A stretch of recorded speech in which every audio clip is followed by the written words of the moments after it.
Well, thank you very much, Elizabeth.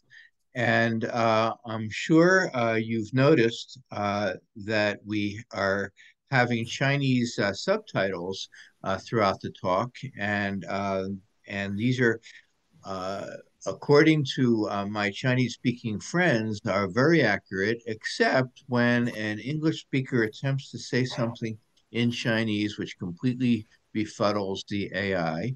And so please bear with us about that. And secondly, I'm pointing out that this is being recorded. And thirdly, I'm reminding you folks that if you have questions, remember them or put them in the chat.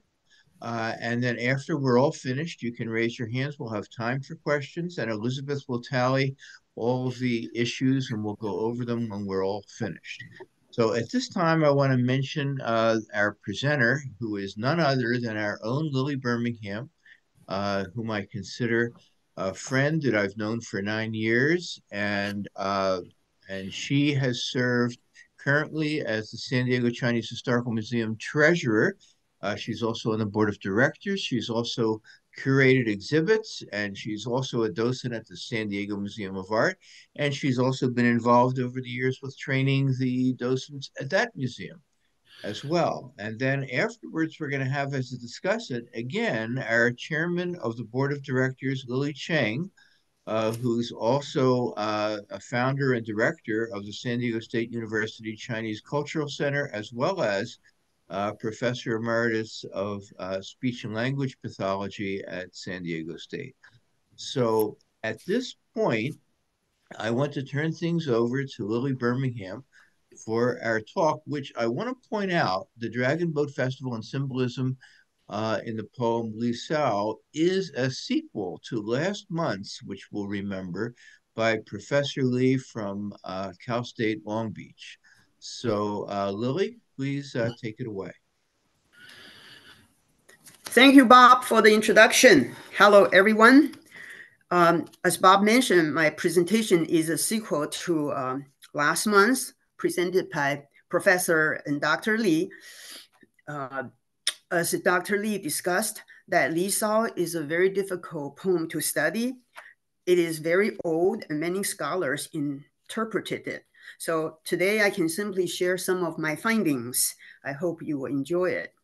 And my presentation complements our exhibition that's coming in 2 weeks, titled Poem Li Sao, Qu Yuan, and the Dragon Boat Festival. And some of the paintings in my presentation are in our museum collection, and they will be on display for the exhibition.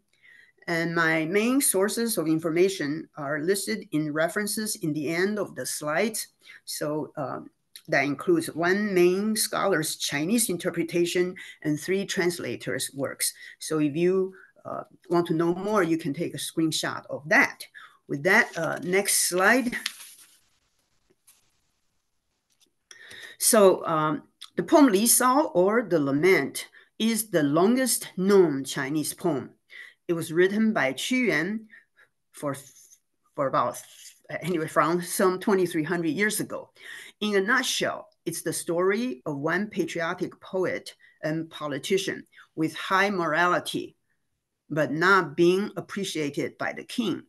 The poem is full of metaphors and symbolisms. Qu Yuan lived during the Warring States period, a time when various regions fought for territory. He belonged to the Chu state that would collapse. He was forced into exile and eventually drowned himself in the river after their capital was taken by the enemy. He did so to stick to his integrity and his ideology that was ahead of his time. Notice the map on the right, the top one with a large brown area. That is the Chu state in 316 BCE. The lower map is about 50 years later. The Chu state is green, and its left side is reduced by the Qing state in orange. On the left. Notice the red circle, that was the Chu state capital, Yin, and it was no longer in Chu's control at this time. So another 40 years later, the first emperor, or Qin Shi Huang, would conquer all the states and unify China. So you understand that was how horrible the time was. A lot of wars was going on. And Qu Yuan wrote many poems, including this famous Li Sao during his exile. His writing has been so influential that he's considered the father of Chinese poetry. His death is commemorated by the Dragon Boat Festival. Next. The painting on the left is from the 8th century by Li Zhaodao. So it was Tang Dynasty. The Dragon Boat Festival was already a popular subject for painters. We see traditional buildings with a bridge and several dragon boats. The Dragon Boat Festival is between May and June. It is based on the lunar calendar, day 5 of the 5th moon. In Chinese, the festival is called 端午节. It literally means the day 5 festival. So number 5 is important for this festival.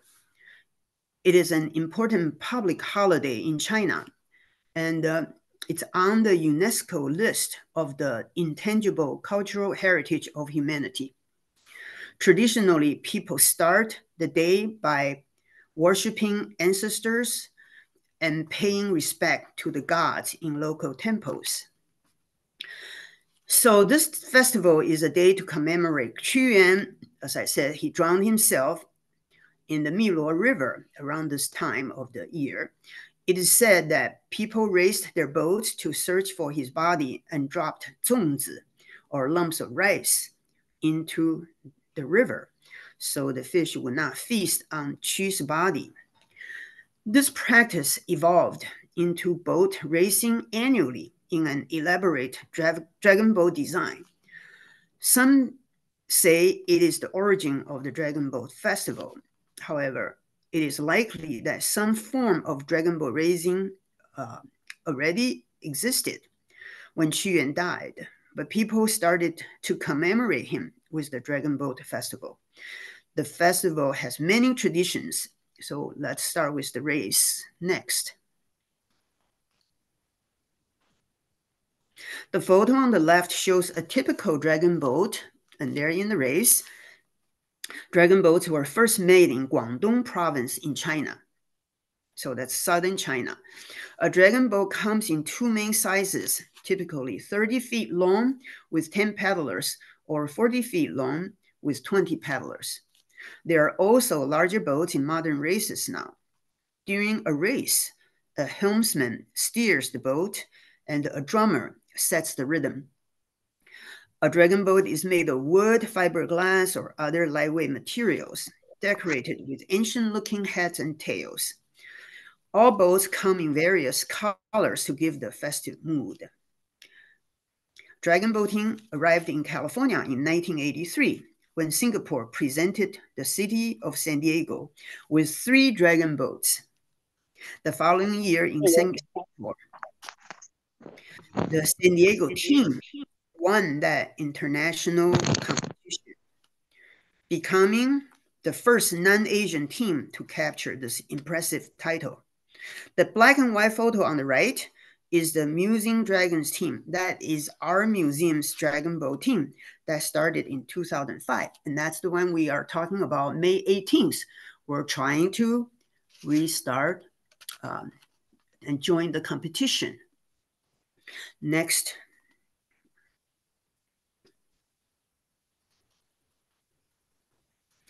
The traditional food for this festival is 粽子. It's sticky rice with meat or sweet fillings wrapped in bamboo leaves. Notice the 2 photos on the right. They show slightly different shapes of the 粽子. Wrapping 粽子 is challenging. The bamboo leaves are soaked in water to keep it pliable during the process. It has to be tight so it does not unravel after you tie the string and release your hands. It takes a lot of practice to make beautiful 粽子. I hope everybody gets to taste this year. Next. According to traditional belief, May is full of disasters and poisons. Day 5 of the fifth moon is especially one of the most dangerous days because all poisonous animals, insects, flies, fleas, and moths would begin to appear. Also, the heat of the weather would cause illness. Commonly recognized 5 poisons are snakes, spiders, centipedes, and toads.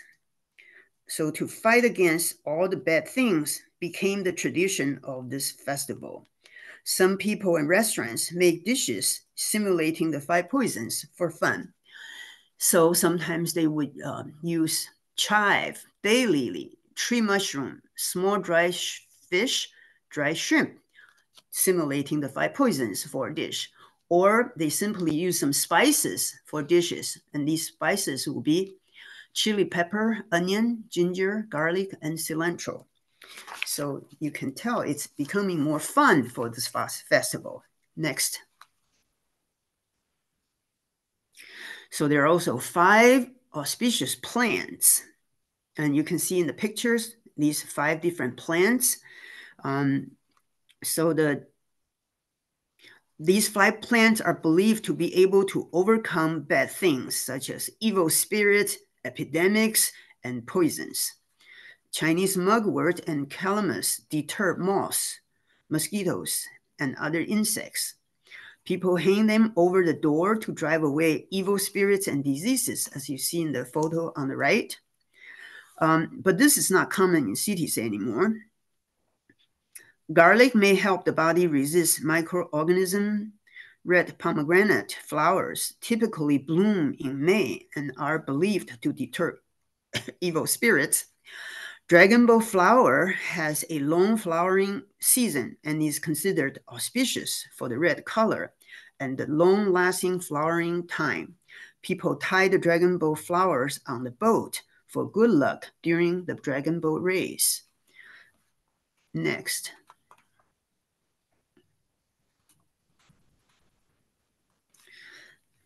In the past, many artists painted 5 auspicious plants painting to celebrate the festival. The long sword-shaped calamus catches our attention in the composition. They really jump out in each of the paintings you see here. The paintings here are by Qi Baishi and Zhang Daqian, 2 famous artists in Chinese art. Zhang Daqian sometimes imitated the fresh and elegant painting style of Qing Dynasty painter Shi Tao. He would use simple brushwork and heavy ink, clear and elegant. Some people consider lokwa instead of dragon boat flower as one of the 5 plants. So we see the yellow color in fruit in the painting, and that adds more color to the composition. So a festival always comes with some wines next. The wine for the festival is Xionghuangjiu, or Realgar wine. Realgar wine or tonic was considered to be a universal antidote against poison. People use it for protection against disease, snakes, and evil spirits.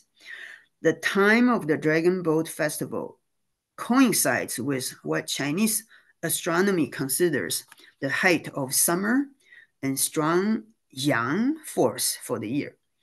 Alcohol is considered yin to balance yang.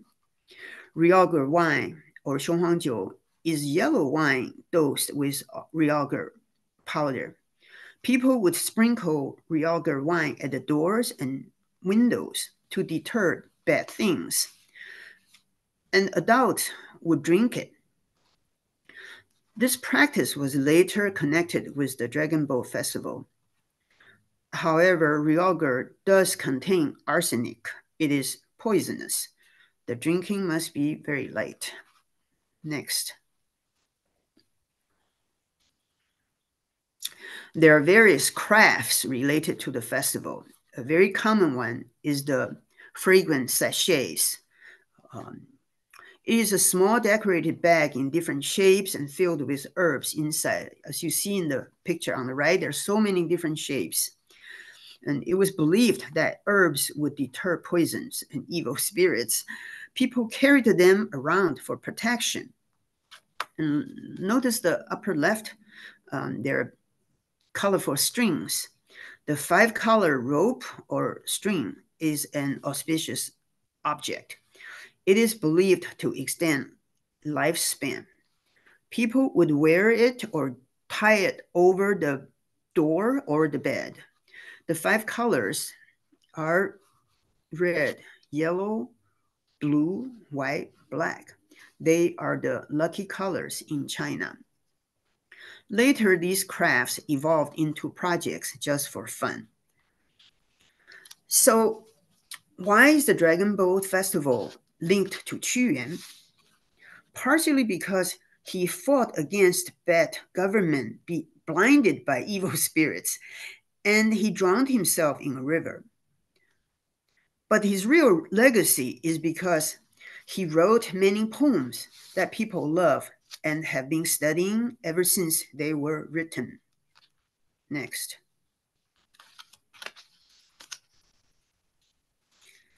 So what makes his poem so special? It's the metaphors and symbols he applied that showed much deeper emotions in an organized manner. No one could criticize the king in those days, so he had to use indirect methods, and he wrote beautifully with vivid scenes and hidden messages. His highly original and imaginative writing with compelling power had a strong influence over Chinese poetry. That's why he is honored as the father of Chinese poetry. At Qu time, his country was corrupt. His proposed reform, considering the commoners, was not taken by his king. The Chu state had 800 years of history and was the most culturally advanced state during the Warring States period. In the end, the first emperor conquered all the states and unified China. And the story of the first emperor is another topic on another day. Qu was not successful as a politician, but his writing is his legacy, as I said. We cannot understand Li Sao a lot in one session, but I think we can discuss 2 types of images in the poem, beauty and fragrant plants, 美人与香草. Qu used them as symbols to express his love for his country and his people. They also symbolize his own moral character and integrity. We shall start with the first sentence of the poem, Li Sao. Next. So some of them I will read the Chinese, probably not all of them. This first one, 地高阳之苗裔兮，任皇考曰伯庸. The first sentence says, I am a descendant of the Lord Gao Yang. Bo Yong was my father. Qu tells people he was born to royal blue blood with high morality and virtues. He had inward beauty from birth. Then he uses plants to talk more about himself and his encounters. We will look at the plants in the poem, then discuss the symbolisms. The plants' names are ancient names in the poem, so I had to find common Chinese names and the Latin names for translations from various scholars' information. Sometimes scholars have different opinions. In that case, I may include 2 versions of the common plants. Next. 户江梨与辟芷兮，人秋兰以为佩。I cover myself with scented angelica and lovage, and twine orchids as my garland. The cartoon shows Qu holding a flower. Qu already has inward beauty from birth. Here, he is adding outward adornment with angelicas and orchids. Inward beauty includes talents, personal integrity, and noble characteristics. Let's look at the plants next. Here are Chinese angelica and the dwarf angelica, or lovage. Both These plants look alike. They are in the parsley family with coarsely toothed leaves. They have small fragrant blossoms. Their roots are used for Chinese medicine. So Qu Yuan indicating he would wear these subtle fragrant plants, which symbolize he improves his virtues. Next.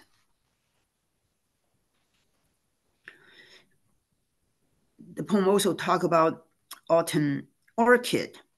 And so there are two opinions about what these are. The left is typical orchids. Chinese orchids are very fragrant, not very showy. I like this interpretation. The one on the right is suggested by some scholars that it's this fragrant eupatorium. And when Qu Yuan talked about twine orchids as my garland means to wear on top of angelicas to further improve himself. So wearing these fragrant plants and flowers symbolize to learn from all the good things and use it to improve his abilities and influence. He's trying to make himself better and more capable. Next.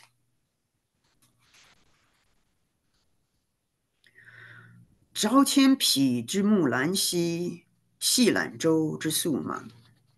At dawn on terraced hills, I gathered magnolias. At twilight, I uprooted the slouch grass of the inlets. The photo left is a magnolia tree in the foreground, giving you a sense of Qu Yuan's world. It might be looking like this. The old cartoon on the right shows a man picking plants by the water. So let's look at the plants next. The large pink flowers are magnolia. They can be white or pink flowers as well. This Mulan magnolia, its bark can be peeled and does not die, symbolizing the spirit of immortality. There are different opinions about the Hmong grass. In the poem, it talks about Hmong grass. One is in the water, a true slouch grass, and the other is perilla. Hmong grass never dries up in winter, does not die, which symbolizes the character of perseverance and loyalty. Together, they suggest that Qu Yuan lived a simple life with nature, focusing on loyalty and perseverance after he was demoted. He didn't give up his patriotism or ideology and relied on his spiritual support. Next.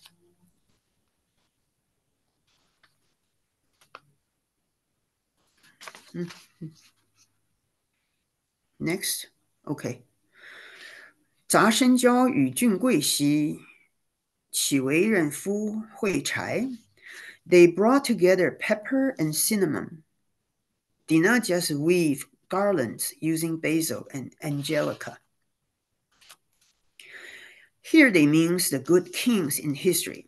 The good kings in the old days are symbolized by the way they appreciated different fragrant plants, not just the gentle basil and angelica.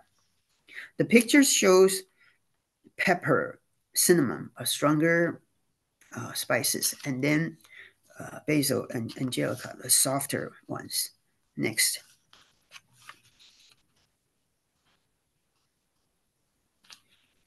Here we have Chinese cinnamon and Sichuan pepper. They're both native to China. The Chinese cinnamon has a darker bark, harder bark than the Western cinnamon. It is hard to grind into powder.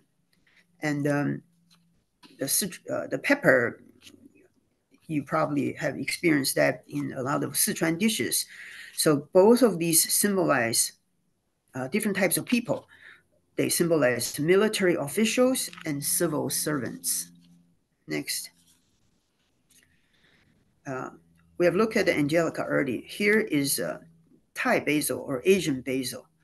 It is similar to regular sweet basil, but with purple stems and flowers versus white flowers. So the good leaders would not only use one type of people, such as making garlands with angelica and basil only. They also gathered cinnamon and pepper, a stronger spice. So this means the good kings would not miss the diversity of talents. They hired people with various talents and skills, which included military officials, civil servants, scholars, businessmen, and more. Next. 其流仪与街车兮，杂度横与方止。I divided the land to plant peonies and white mugwort, then mixed wild ginger and angelica between them. The picture on the left shows a man working a farmland, as the poem implies, and the right photo shows farmland well cared for. So what does this mean? Let's look at the plants next. Here we have a peony. Peony is probably one of the most painted flowers in Chinese art. It symbolizes wealth, courage, and nobility.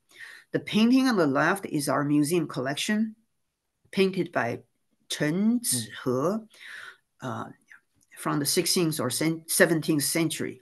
He was a master of the Zhejiang school by the Yangtze River. So dividing the land and planting means Qu Yuan tried to train people, as the poem implied.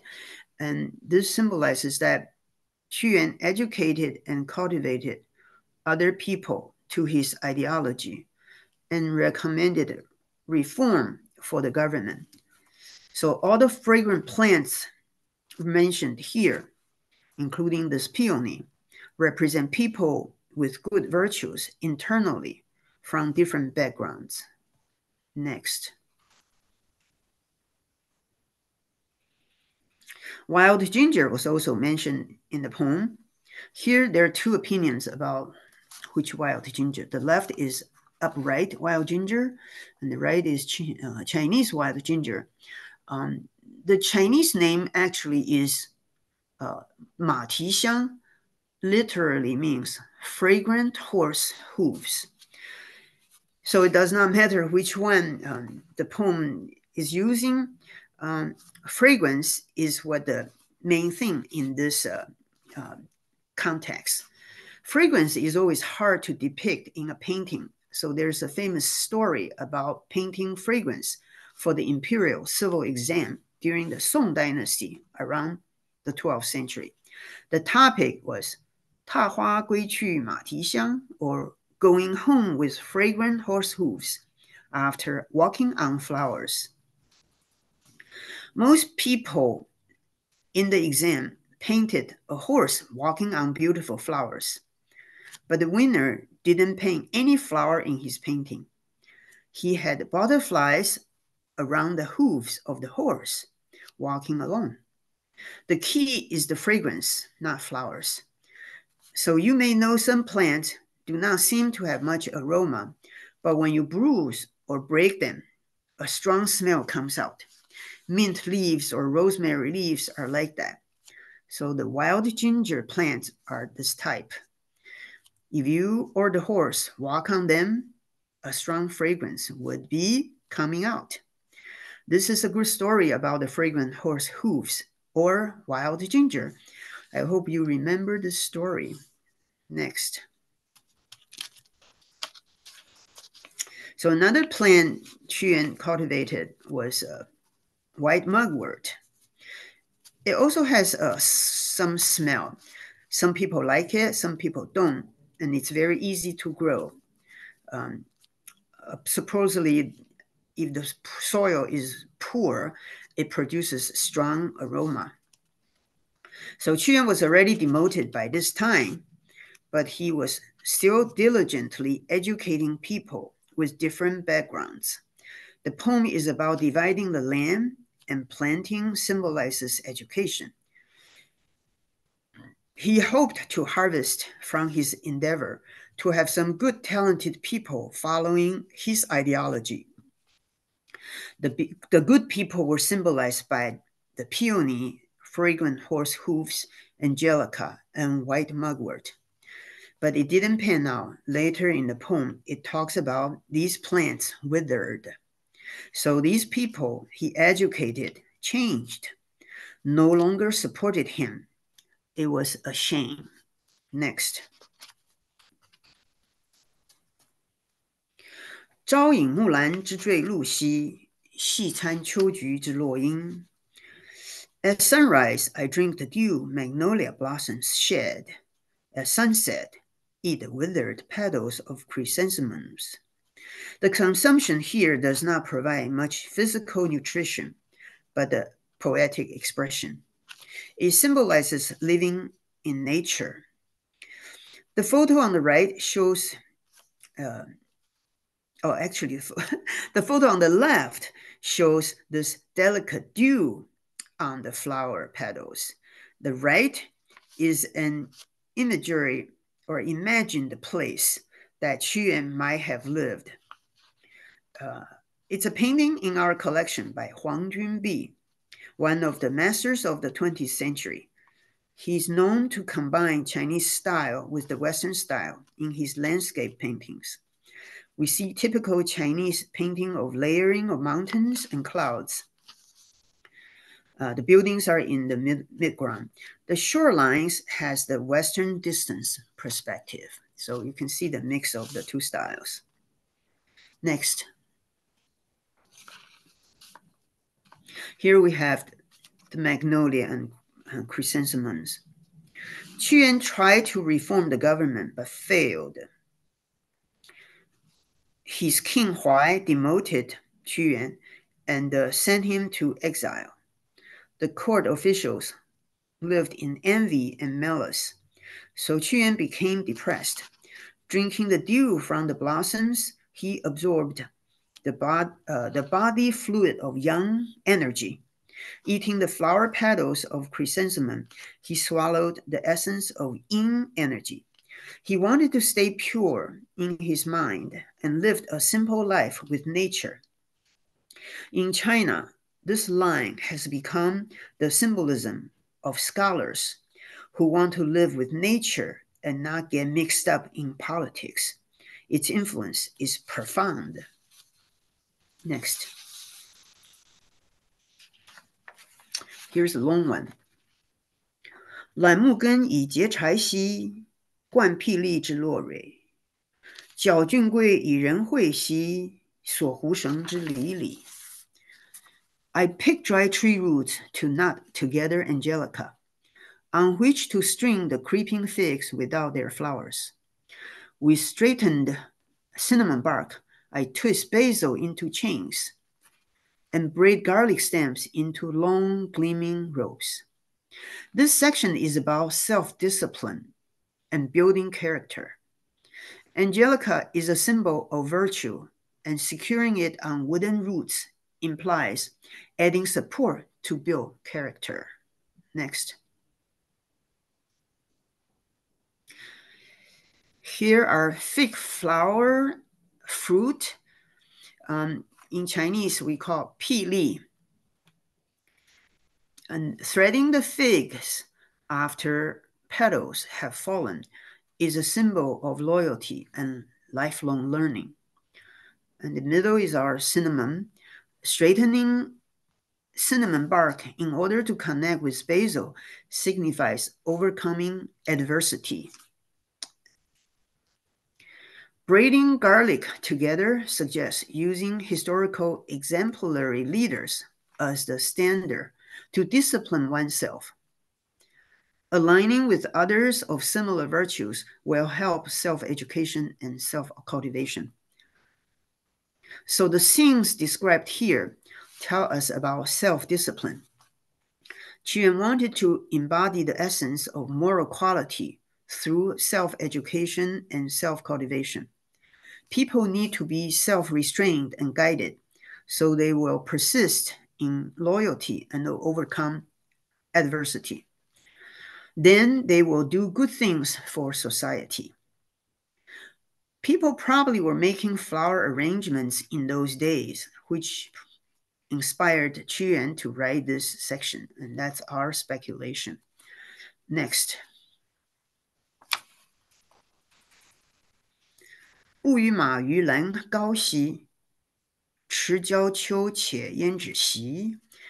I walk my horse along the river bank, covered by orchids, then gallop to rest at the hill of pepper trees. This implies that Qu Yuan regretted that he entered the road of politics and induced insults to himself. He wanted to retreat before getting lost too far, so he could still maintain his original ideology and self-cultivation. The sentences here symbolize that he stopped just in time, no longer on the wrong path. But these sceneries look beautiful. Next.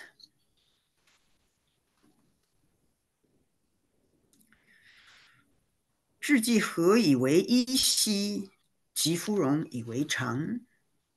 I make a jacket of water chestnut leaves and gather lotus flowers to fashion a robe. What a beautiful sentence. This lotus art was painted by Zhang Daqian, the most famous Chinese artist of the 20th century. It's large. It's about 72 inches by 36 inches. It's in our museum collection. We see the powerful brushwork, energetic layering of different shades of leaves, and his unique calligraphy on the upper left. This painting has the free spirit and expression of the 20th century modern art. And that's how Zhang Daqian's art evolved in his lifetime in the 20th century. He met with Picasso in 1957, and it was considered the East met West in the art world. It was a pretty big event. This is a very impressive painting. I hope you come to the exhibition and see it. Next. Both here we have lotus flower, leaves, and water chestnut. Both lotus and water chestnut are common food-producing plants in southern China, so they're seen regularly in the countryside. Lotus leaves are used to wrap food or for cooking. Lotus roots, flowers, and nuts are all edible. Water chestnut roots are also delicious. These are common water plants by the Yangtze River, where Qu Yuan lived. In exile, Qu Yuan tried to go back to his original noble self. Wearing these leaves means cultivating with inner purity and integrity. Qu Yuan's recommendation to the king was not accepted, but he continued to improve himself. So he still cut lotus leaves and gathered lotus flowers to dress, thinking that the more he improved himself, the better he would be. Next. The bad things are really coming. 子路师以淫视兮，叛独离而不服。The others fill our house with noxious weed, hairy-joint grass, and cocklebird. Yet you alone refuse to wear them. Here, 3 types of weeds are mentioned. The photo is of the noxious weed that can spread very fast. Next. Here we have 2 more weeds, the hairy-joint grass and the cocklebird. Both have hair or thorns that will sting you or attach to your clothes when you walk by. They're annoying and spread quickly. So these bad grasses fill the room in the poem, symbolizing the world was full of malice and corrupt people in power. But Qu Yuan would not comply or yield. He continued following his own high standards. Next.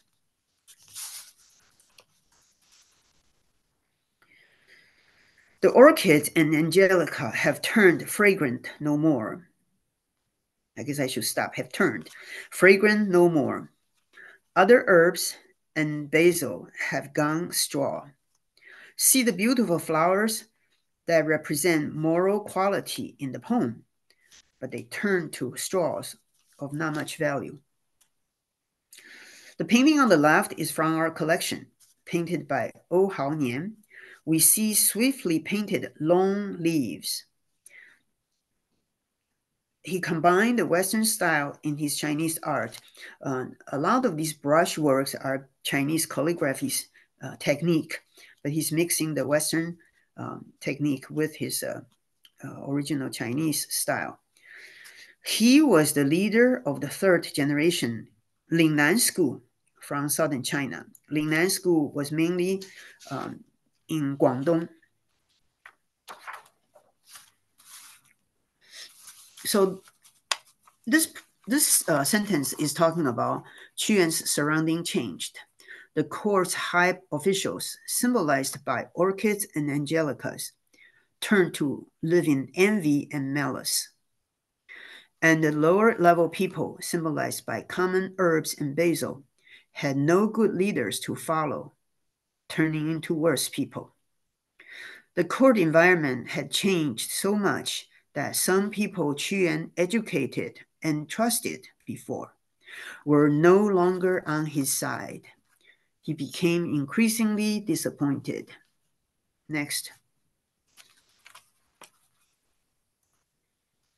See how orchid and pepper are no different from the others. How much worse mugwort and lovage must be. Before this sentence in the poem, orchids are no longer fragrant, and pepper is just a wagging tongue. Orchids and pepper plants symbolize high-position people, originally with high morals and talents. If they behave badly, what can be expected of the lower level people? Lower level people are symbolized by the mugwort and lovage. It is easy to see that the entire government of the true state was corrupt by now. So the expression of the good, the bad, and the ugly are all depicted by symbolism of plants in the poem, Li Sao. This is the end of my plants section. We will move on to the symbolism of beauty next. 日月忽其不淹兮，春已秋，其代序。惟草木之零落兮，恐美人之迟暮。The picture shows a person in the forest with leaves falling. Qu Yuan wrote, "Never idle, sun and moon hurry. Fall goes to spring and spring to fall. See the grass and trees fading and shedding. Fear the twilight of your beauty. The beauty might be the king who is declining as time goes by. There is regret and sorrow. On the other hand, the beauty's twilight can also mean Qu Yuan is getting old himself. He lamented that time flies and he is getting old. From being congenial with King Huai to being jealous.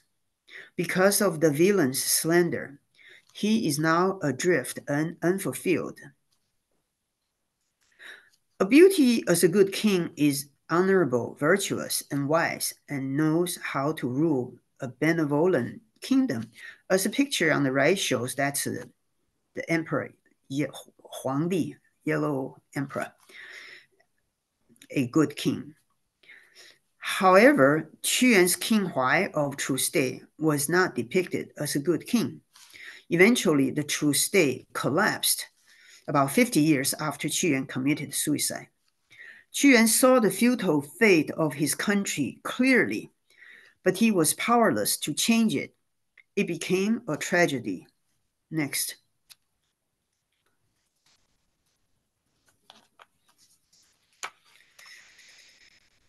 They, a crowd of women who envy my pretty eyebrows, singing slanderous songs that call me a slut. Here the beauty is Qu Yuan himself, like an abandoned wife or concubine.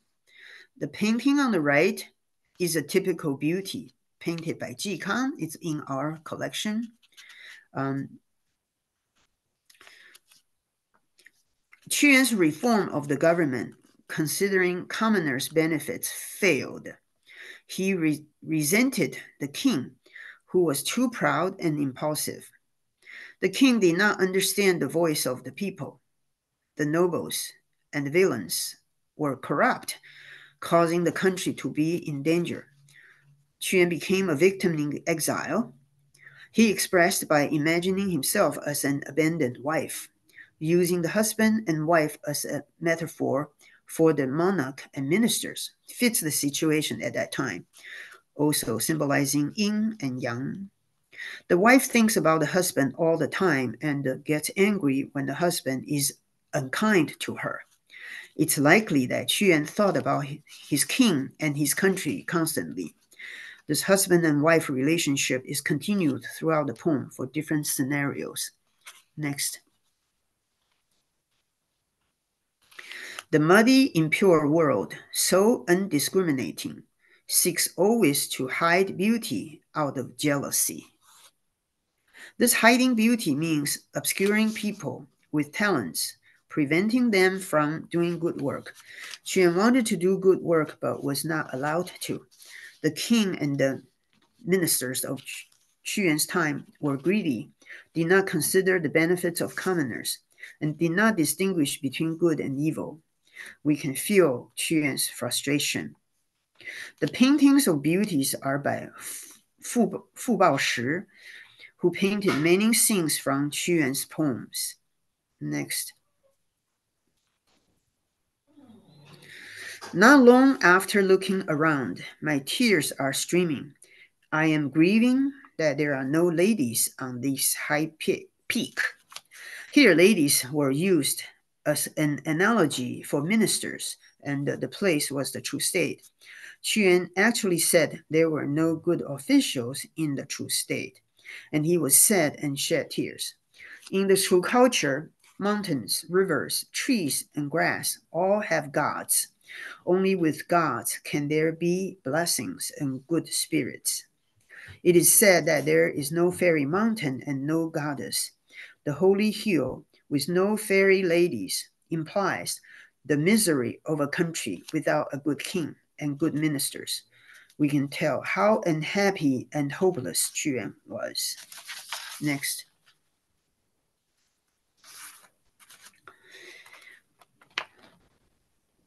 About 2/3 of the way down in the poem, Xuan described 3 marriage proposals.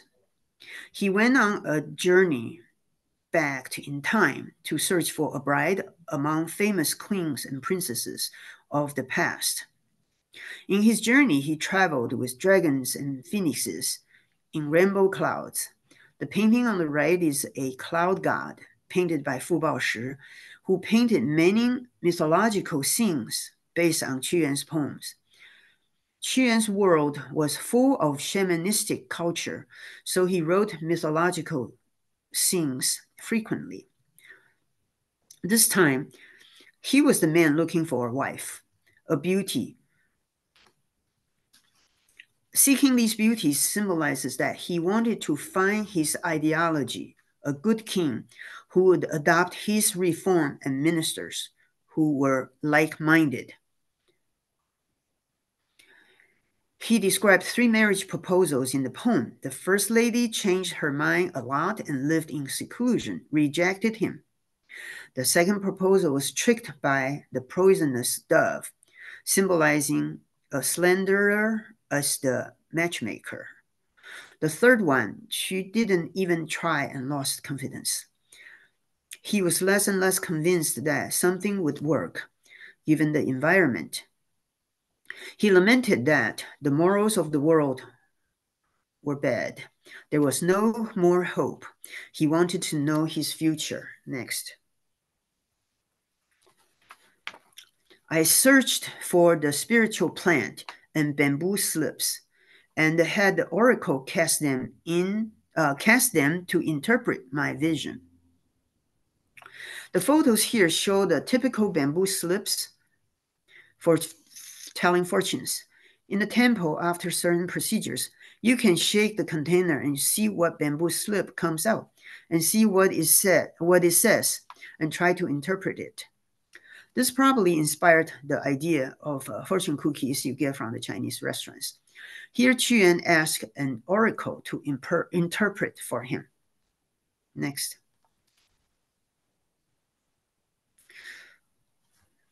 The plant here is likely what ancient people would use as a spiritual plant.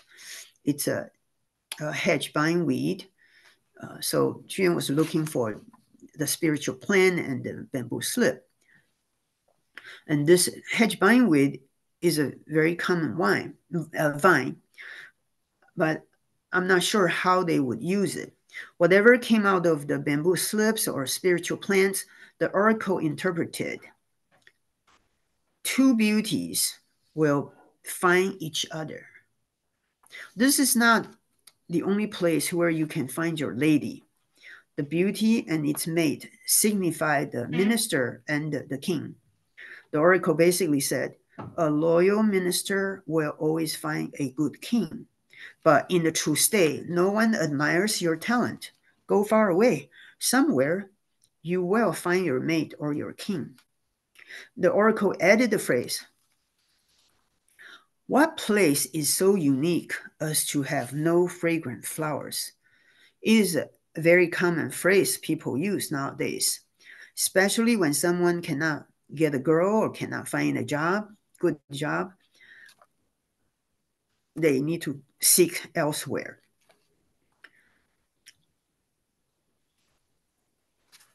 The images of beauty were also used in the marriage proposal, expressing how hard Qu was trying to find his good king but failed. It's his way of explaining his desperate situation without ever mentioning the king and the ministers. We're coming to the end in the summary. The poem Li Sao is a masterpiece in Chinese literature. It is like a requiem in music. It is very sad for Qu and the true state. The true state lasted 800 years and had high culture compared to its neighboring states. Qu saw it on its way to collapse, could not change it, so he drowned himself when their capital was sacked. When you think about it that way, you can appreciate the profound agony Qu expressed. The elegant flowers and fragrant plants increase our connection with Qu for the possibility of a wonderful world. When they become stinky, turn into straws, and the land grows weeds, we are disappointed. The images of beauty and the failures in wife searching are all his methods of using metaphors to express his emotion. We are empathetic with him, with the author. We can appreciate Qu's poem the same as we appreciate Mozart's Requiem or Shakespeare's Hamlet. It is somber but beautiful. The length and influence of Li Sao is comparable to Homer's Odyssey in the West. That is why Qu is considered the father of Chinese poetry. By the way, all the plants Qu used in his poem are native plants in China or Asia. So after having the sorrowful emotion going through Li Sao, we celebrate Qu's life in the Dragon Boat Festival. So I want to end this presentation back to the beginning. We want to thank Qu. We have the Dragon Boat Festival to commemorate him. So let's go next for the video. The video is less than 3 minutes. Because the limitation of Zoom, the video is a little jaggy, but you get an idea. It is really very exciting when you go to this race. Please play.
tapping up.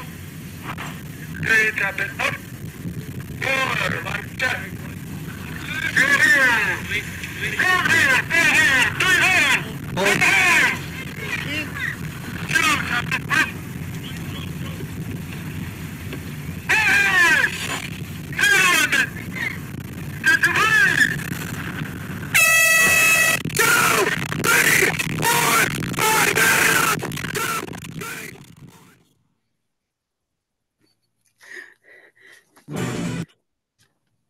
I think that's the end, right? So we just have a little section of the San Diego race in the end. I hope you get a feeling about the energy in the race. May 18th is when we will join the San Diego race, but we go to one that's not, we're more for recreation. So we hope you can come. If you don't paddle, you can join the lunch party. So it'll be fun. Here is the references if you want to take a screenshot for your own record. You're welcome to. I'm done. Thank you for listening. And Lily, I want to thank you. It was a wonderful presentation. And before we have Lily Cheng have a bit of discussion, I want to make a couple comments. First of all, a little practical thing. Since the Dragon Boat race is on May 18th, Lily Cheng's talk on China Cubed and the Silk Road Maritime Route will be held 1 week earlier than it normally would be, as we mentioned. So you'll remember that in May, it's going to be the second Saturday. So the third Saturday will be the Dragon Boat race. And I have some general comments, but I'm going to say them after Lily Cheng has her discussion. And I just thought your presentation was a wonderful compliment to Professor Lee's from last month. So Lily, would you mind getting going? Yes, thank you so much. I think the presentation is beautiful, and all I can do is add a little bit onto the presentation. Symbolism is very powerful. Symbolism in our implicit culture tells us a lot of things that are not being said out loud. So in the poetry, we use the word lan, which means orchids, and we also use the word angelica 纸 together. But when you put 纸 and lan together, it actually means a chamber or a studio or a study of culture, someone who is very learned. Next page, please. And then we all learn about Disney's Mulan. And in Lily B's presentation, she talked about Mulan. Mulan is magnolia. So above and beyond just a beautiful flower, Mulan actually means resilience, endurance, durability. So there was a movie called The Steel Magnolia. I think it means Mulan here as well. Next page, please. When Lily B presented the 4 seasons, the Chinese used Mei Lan Zhu Ju, the plum blossom, the orchid, the bamboo, and the chrysanthemum. These 4 plants and flowers have very special meaning for the Chinese. The symbolism is about the 4 seasons. Each represents a season. So let's start with the plum. The plum blossoms happen in the winter. It's very durable. It's called Mei Hua. The second is orchids, fragrance and beauty for the spring. So from the winter to the spring. And then the bamboo, which is the symbol of scholarship and of scholarly individuals. It means the bamboo will bend, it will not break. And it is the fall color, the summer color. And then finally, the mums or the chrysanthemum is the fall color, in the autumn color, and also a plant and flower that we drink for chrysanthemum tea. So 梅兰竹菊, the 4 seasons, are represented by the 4 different characters and symbolisms of the 4 plants and flowers. Next, please. Now we get to the 2 words, flowers and plants. In Chinese, we call them 花草. But in fact, the flowers and plants can be used in different contexts, including 花花草草, 花花世界, 沾花惹草, 兰花兰草, 天涯何处无芳草. For those who are Chinese and Chinese Americans in the audience, you kind of know what they mean. So it's very important that we use flowers and plants to give you imaginations, especially the number 2 and number 3 here in this slide. 花花世界 means the world is filled with flowers or flowers and plants. 沾花惹草 means this man loves women, so he likes to touch the flower, he likes to touch the plants, but it really means women and girls. Next page, please. Spices. In the poem, we have a lot of spices, and we talk about pepper, we talk about ginger, we talk about cinnamon, we talk about basil, we talk about aiyu. Yes, they are very important. They invoke in your imagination the sense of smell, the sense of taste, the sense of touch, the sense of color. Next page. And when you look at the plants are not only beautiful, they have very significant meaning. The flower, the lotus flower, is the flower that people use for Buddhism. It shows purity. And in Qiyuan, I think he also meant purity. In bamboo, beautiful bamboo, the bamboo forest is very resilient. It will bend, it will not break. It is also the symbolism for scholars. And then we have water chestnuts. It's beautiful, it's pure, and it's also very tasty. By the way, the lotus roots are also very tasty. Lotus seeds too. Next, please. So when we get to the flowers, you've seen a lot of flowers. We have the flower peony. Peony is a national flower, a flower of beauty, a flower that represents prosperity and good fortune. So when people send you a card with peony, that's what they want to tell you, symbolically, prosperity and fortune. Next page, please. So we got to the lotus. The people who look at lotus, they look at it as being sacred. They look at it as being a Buddhist flower. And the Chinese saying, 莲花出污泥而不染.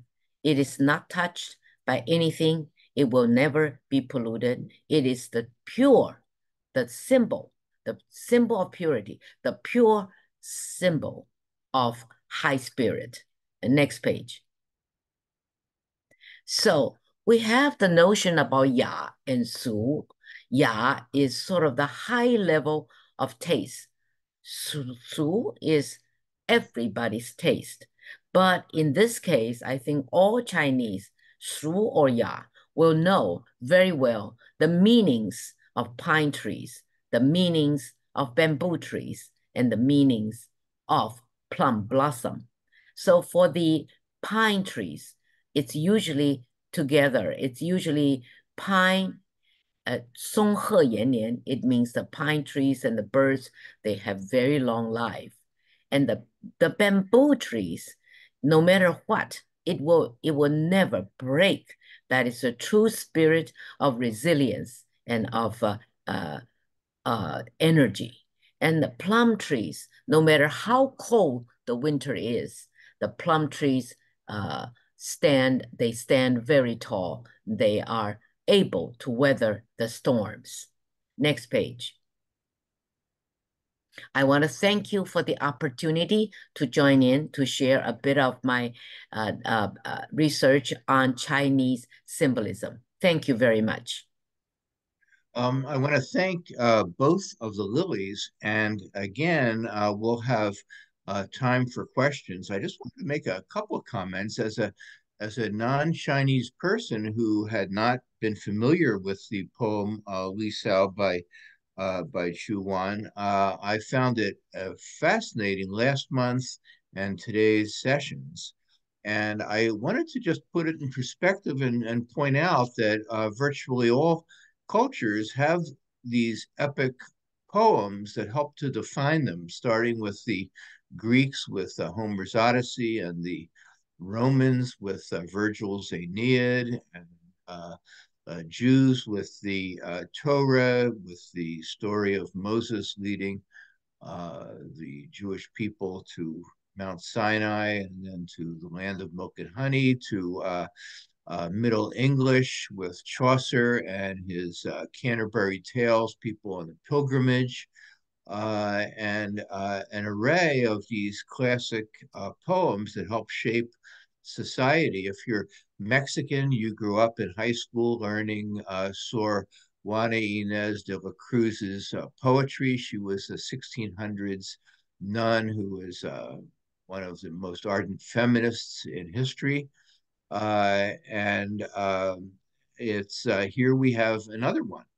And I have to point out that in this extremely more and more diverse country that we live in, the only way we're all going to be able to not only have respect for each other, but tolerate and to love each other is with things like these lectures where we can appreciate multiculturalism. And I found this to be just remarkably interesting this and last, particularly because I knew so little about it beforehand. Some of the things that you know are maybe slightly interesting, but here's something that I knew virtually nothing about, and I found this to be just charming. So at this point, I'm happy to have any back and forth comment from the two Lilies. Otherwise, we'll ask Elizabeth to tell us about questions from the audience. Elizabeth? I'm going to wait for a moment to see. You guys let me know if you'd like to receive questions or if you'd like to speak amongst yourselves. I think questions are fine. Awesome. I think what I'm going to do is I'm going to get started with a comment from Dr. Lee. He had to leave early today, but I wanted to be sure that you heard his comment or that everyone heard the comment. He says, "Thank you, Lily, for such an excellent presentation. It's indeed a well-researched and organized talk on a very significant aspect of the Chuchi, Songs of the South, literary tradition, the beauty and the fragrant plants, implying one's perennial yearning for moral integrity and character. Thank you." So that was from Dr. Lee. There were quite a few comments that I think people were impressed by the amount of research dedicated to prepare the presentation. I also see that one of our docents, Jia Wei Shi, has her hand raised. Jia Wei, would you like to address the panel? Yes. Please do. Thank you very much, Lily. I'm impressed with your extensive research. I know how much you have gone through. It's so difficult. And even though Qu Yuan is considered to be the father of Chinese poetry, but actually when we grew up, we hardly ever learned his poems because it's so difficult, right? And it's so ancient, antique. So it's the first time, I actually heard about this very detailed translation into the modern Chinese or the English. Actually, I learned from reading the English, not completely agree with all the translations, but it's very informative. Now, I have several comments. First of all, I was very surprised, learned from you, about the size of Chuguo and the length of Chuguo. According to you, from the map, it is almost half of the China. And according to what you said, it's 800. Of course, when I learned my history, I think most of us didn't know Chuguo lasted 800 years, which means longer than Zhou, which means it started from Shang Dynasty. all the way Shang before the Zhou, Xiashang Zhou, because Zhou is only 600 years. And of course, Qu Yuan lived toward the end of the Warring era, which is really way below, not 100 years. So that was very surprising. And now if Chu Guo is so large, I wondered why in Chinese, according to what we learned, we say Xia Shangzhou, Qing Han Jin Sui. We never say Chu. It seems Chu is even bigger than Zhou. So this is, I'm not challenging you. It's a surprise for me to learn. I have to check into the matter that how Chu Guo is so large and so civilized. And why we count it from 800 years from Shang, which is also a surprise. Anyway, that's some new knowledge to me. Another thing is about what I'm so impressed about Qu Yuan is he seems to be a horticulturist. What do you call horticulturist?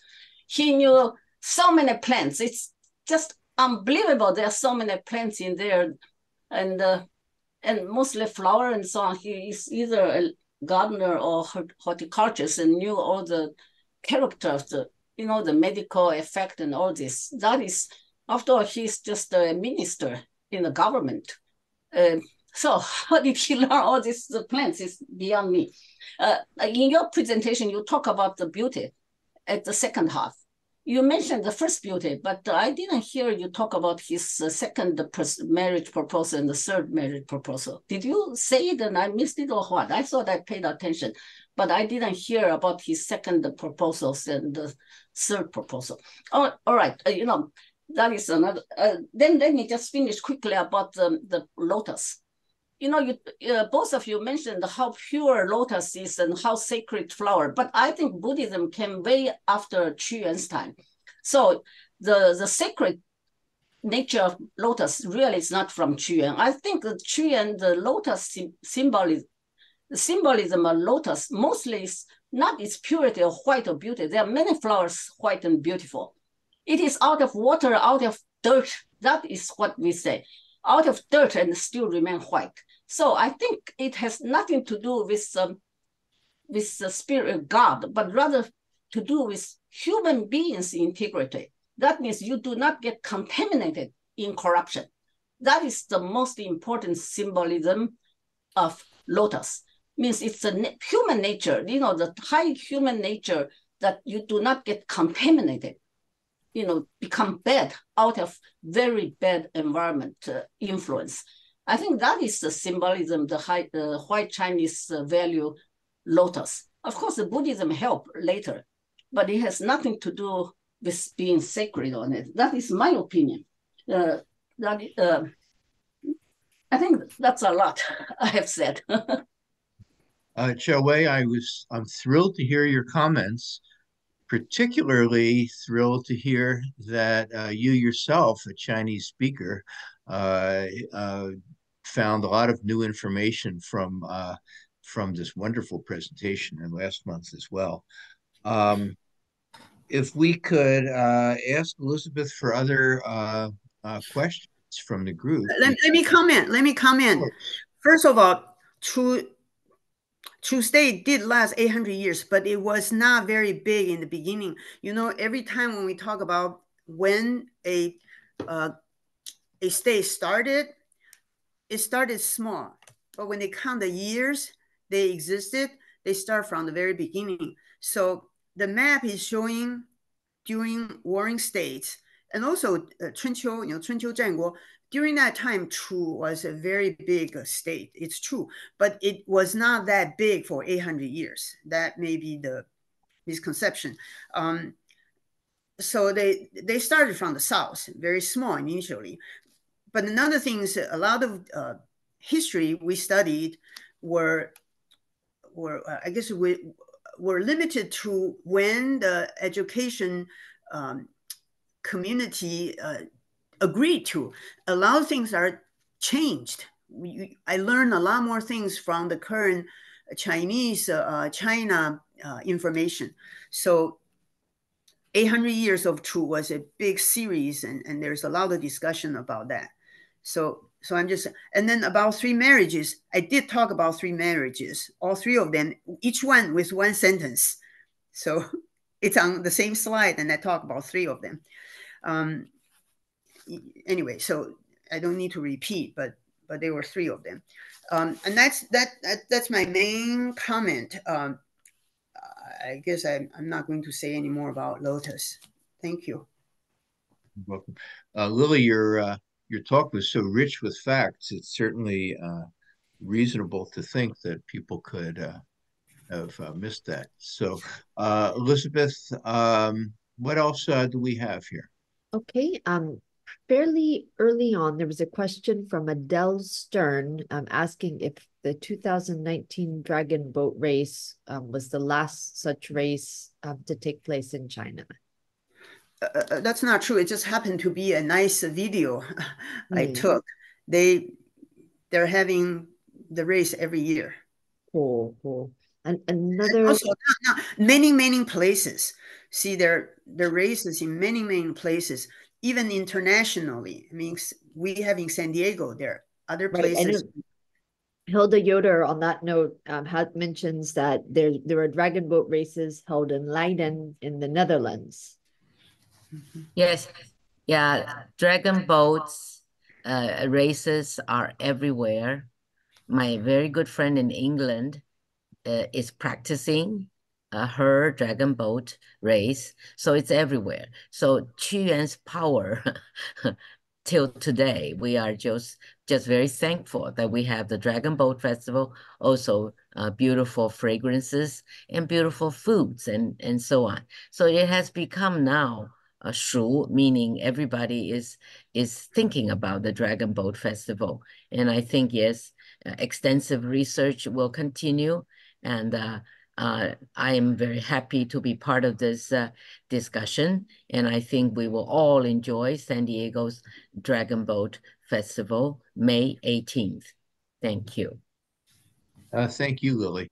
I think we're almost done. Why don't we have one single solitary question more, Elizabeth? And then after that, we want to thank everyone for listening today. And when we're all done, we'd like the principals to stay for just a few minutes to sort of discuss the session today. So, Elizabeth, we have one final question. Okay, so there was a question from Griselda Palma. She was interested to know if Chio's emphasis on integrity, discipline, and simplicity was his way of wanting to inculcate these virtues in his people. That's a good question. And either of you folks, Lily B or Lily C, want to answer that? I'm not sure. It's a long question. I'm not sure I understand the question. Maybe I didn't listen I think it was carefully. whether there was a didactic aspect to the poem. In other words, trying to inculcate values into the people as opposed to merely describing uh, events and virtues. I think a lot of it is different people's interpretation. So that's why the poem is it's very hard to study. People can interpret different ways, and Xu Yuan wrote it vaguely. I think that's all we can say. You can interpret different ways, and they're all right. They're all correct. I think that's a reasonable statement that people can write something and then meaning can be derived from it depending on the observer. So I think that's cool. Well, and again, I absolutely enjoyed both of these. And I want to remind everyone that in April, we're going to have Felicia Lowe talk about the AAPI films in past, current, and future. And that's going to be a lot of fun to hear that. And then again, May 11th, 1 week earlier than normal, we're going to have Lily Cheng talk about the Maritime Silk Road 1 week early because of the Dragon boat races on May 18th. So with that, we want to thank everyone. And if the principals will merely stay